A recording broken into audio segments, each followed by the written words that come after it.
Le problème, c'est l'autre. C'est mon collègue, c'est mon conjoint, c'est mon chien. Non, peut-être pas ton chien, mais bon, voilà, t'auras compris. Peut-être que tu te dis, j'ai une communication qui est compliquée avec l'autre, mais c'est de sa faute.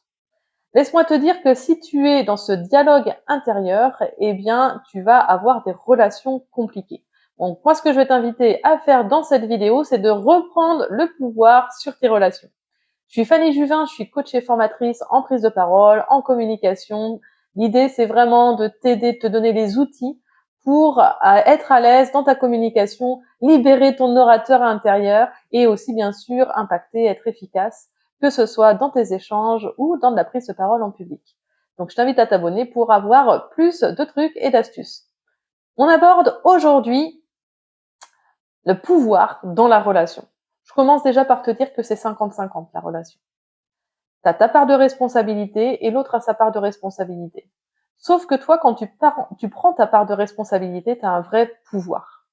Si tu es en train de te dire que c'est la faute de l'autre, tu es en train de lui laisser ton pouvoir. Et donc, bah forcément que tu vas subir tes relations. Donc moi, ce que je vais t'inviter à faire là, c'est de prendre ta part de responsabilité. Et première chose, je vais t'expliquer en fait quels sont les réflexes dans la communication. Donc les comportements réflexes dans la communication, pour que tu puisses te positionner et que je puisse te guider. Donc, on a encore notre partie du cerveau primitive, c'est-à-dire la même qu'on avait à la préhistoire. Ça veut dire que on peut et on est en mode survie. Si on n'active pas ce qu'on appelle le cortex préfrontal, la partie avant du cerveau qui nous permet la réflexion, la créativité, l'analyse, tout ce qui fait qu'aujourd'hui, on a pu créer plein de choses en tant qu'être humain. N'empêche que notre cerveau primitif, il va nous maintenir en mode survie, c'est-à-dire que quand on est en interaction avec l'autre, on va se positionner, c'est-à-dire qu'on va soit vouloir avoir un ascendant sur l'autre, gagner et faire en sorte que l'autre perde, ou alors plutôt se mettre dans une position où je laisse l'autre gagner par peur du danger. Donc ces trois comportements sont la fuite, donc ça va être motivé par la peur, c'est-à-dire la fuite, la passivité. Je vais par exemple dire oui alors que je pense non. Je vais considérer qu'il vaut mieux pas que je m'affirme parce que c'est dangereux. Et sinon, on va pouvoir avoir plutôt la position où je vais chercher à avoir un ascendant sur l'autre. Et là, il y a deux comportements, deux stratégies. La première stratégie, c'est l'agressivité.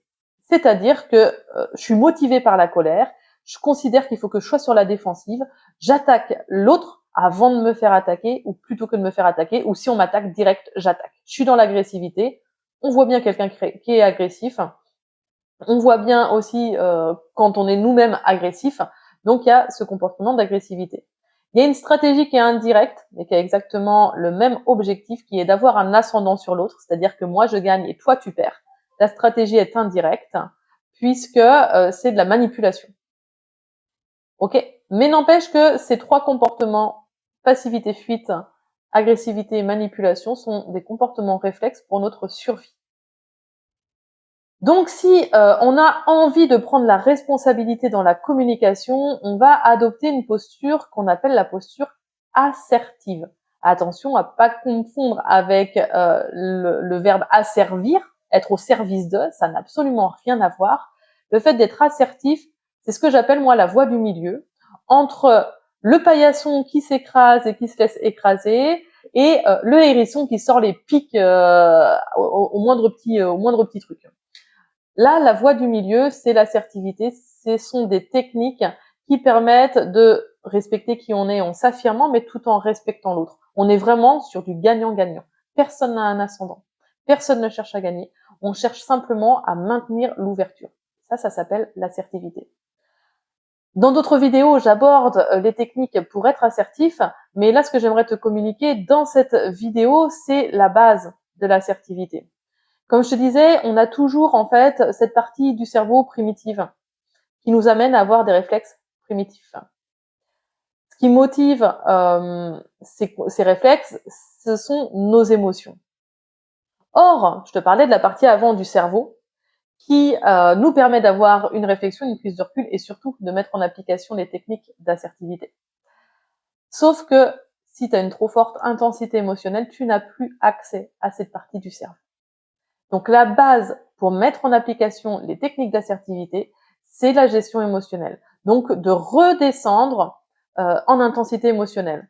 Or, et là je reprends le début de la vidéo, si tu es en train de te dire que c'est de la faute de l'autre, si ça se passe mal dans la communication, tu es juste en train de mettre de l'huile sur le feu, de mettre de l'huile sur ton émotion qui va ne faire que grandir. Donc la première chose que je vais t'inviter à faire, c'est vraiment de te dire que tu as une façon de voir les choses et qu'il n'y a absolument aucune autre personne que toi qui a la même façon de voir les choses. Parce que la réalité est extrêmement subjective et que pour chacun des individus sur cette planète, à partir du moment où il reçoit une information, elle va passer à travers ses filtres et elle va être interprétée, cette information. Ces filtres, ils se sont construits par ton histoire de vie, par l'environnement culturel dans lequel tu as vécu, par la famille dans lequel tu as vécu, pardon, par la famille, par toutes tes expériences de vie. Donc c'est pour ça que je te dis qu'il y a absolument aucune autre personne que toi qui perçoit la réalité comme toi, parce qu'il y a absolument aucune personne que toi qui a vécu exactement la même vie que toi. Même des jumeaux n'auront pas les mêmes expériences de vie exactement. Donc il y a absolument personne qui a la même perception que toi. Ça veut dire que tu te dois de prendre la responsabilité de ta communication pour réussir à bien te faire comprendre et à maintenir l'ouverture vis-à-vis de l'autre. Donc, je t'invite à me dire dans les commentaires comment tu es toi, avec ta gestion émotionnelle, avec ta perception de la communication. Si tu veux qu'on fasse un petit point sur ta communication, je t'invite à prendre un rendez-vous pour faire un bilan avec moi de 45 minutes en visio, complètement gratuit. L'idée, c'est vraiment de faire un point, voir si je suis la bonne personne pour t'accompagner et te donner déjà les premières clés pour t'amener vers ton objectif d'aisance dans la communication. Je te dis à très vite dans une prochaine vidéo et bonne journée. Ciao.